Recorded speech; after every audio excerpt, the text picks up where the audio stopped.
The first time he said, "You're too much," it felt like a compliment. Too much love, too much care, too much effort, too much heart. I didn't understand then that what he meant was too much for him to appreciate. I remember the exact moment everything cracked. It was a Sunday evening. The sky had that tired orange color that comes when the sun is no longer hopeful about being seen. I had spent the entire afternoon cooking his favorite meal, jollof rice, with grilled chicken and fried plantain. The kitchen still smelled like pepper and garlic. My hair was wrapped in a scarf because I wanted to surprise him after he arrived. I had even lit candles. Candles in Lagos heat. That alone should tell you how much I loved him. He walked in, dropped his bag on the chair, and sighed like the world owed him a refund. "You cooked again?" he asked, not smiling. I laughed nervously. "I missed you." He didn't hug me. He didn't kiss me. He didn't even look at the candles. Instead, he went straight to the fridge and grabbed cold water, like the woman who cooked the meal didn't exist. Something small inside me shifted, but I swallowed it. Because love makes you swallow things you should spit out. Loving him felt like competing with his indifference. We didn't start this way. In the beginning, he used to stare at me like I was the last beautiful thing left in the world. He used to text first, call first, apologize first. Then slowly, quietly, invisibly, I started doing everything first. The first apology, the first message, the first effort, the first compromise, the first begging.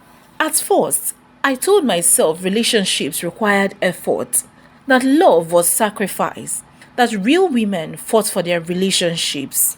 But nobody tells you the difference between fighting for love and fighting to be loved. There is a difference. One night, I asked him a question I had been rehearsing in my head for weeks. "Are you still happy with me?" He sighed. That sigh again. The sigh that felt like a knife politely entering your chest. "You overthink too much." I nodded, smiled, pretended to believe him. But my heart whispered something else. He didn't answer the question. The night I found out, it didn't happen in a dramatic way. No lipstick stains, no perfume on shirts. Just a notification. A simple, quiet notification that changed the temperature of my entire life. He had left his phone charging on the table. A message popped up. "I miss you.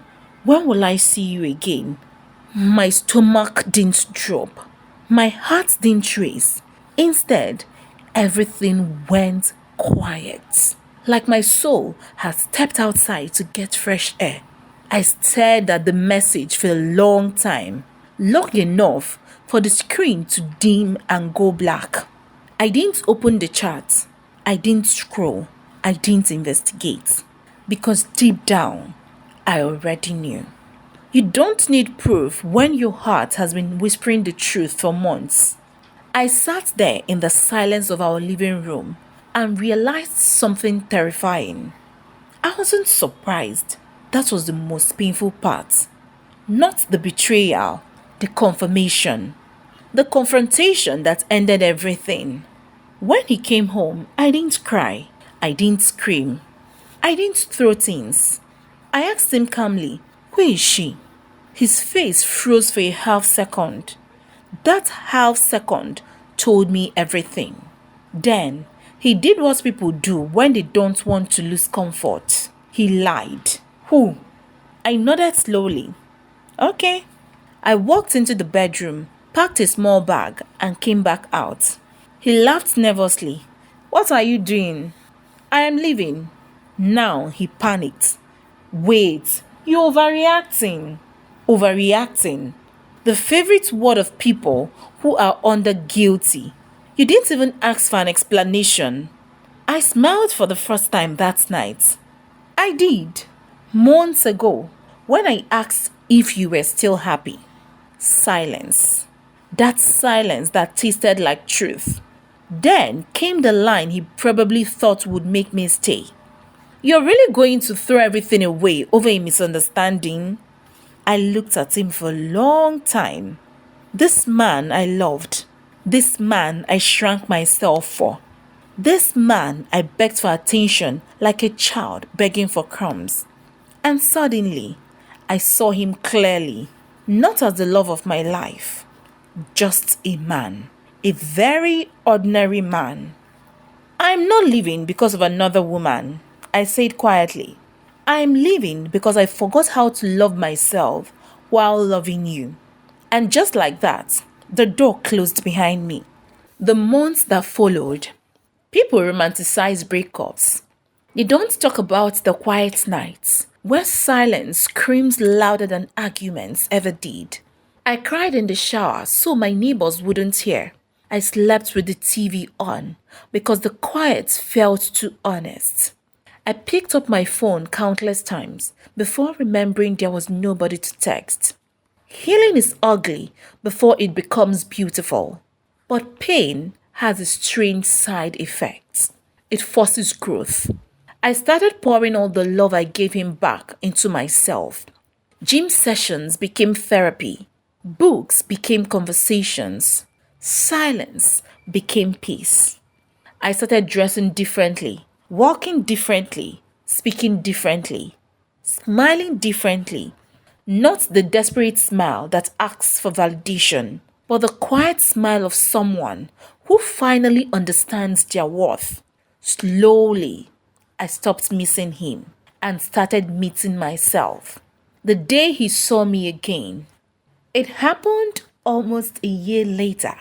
I was at a restaurant with friends, laughing so loudly the table next to us turned to stare. That's when I noticed him standing at the entrance, frozen, staring like he had seen a ghost, except I wasn't a ghost. I was the woman he helped create by breaking me. He walked over slowly, like someone approaching a memory they regret. You look different. I smiled politely. I feel different. We talked for a few minutes. Small talk, safe talk, strangers pretending they didn't once know each other's favorite toothpaste. Then he said the words I once dreamed of hearing. I made the biggest mistake of my life. Funny how timing works. When you need apologies, they don't come. When you stop needing them, they arrive fully dressed. I was immature, he continued. I didn't appreciate you. Nobody has ever loved me the way you did. I nodded, because he was right. Nobody ever would again. Not the version of me that begged. That version died the day I walked out the door. I think about you all the time, he said softly. And for the first time in my life, I felt no urge to fix his sadness, no urge to comfort him, no urge to rescue the man who once watched me drown in loneliness. I hope you're happy, he whispered, and I meant it when I replied, I am. The freedom. As I walked away, I didn't feel anger. I didn't feel revenge. I didn't feel bitterness. Just gratitude. Because sometimes betrayal is the universe's most painful gift. If he had treated me slightly better, I would have stayed forever. If he had loved me halfway right, I would have accepted half love forever. His betrayal saved me from a lifetime of begging.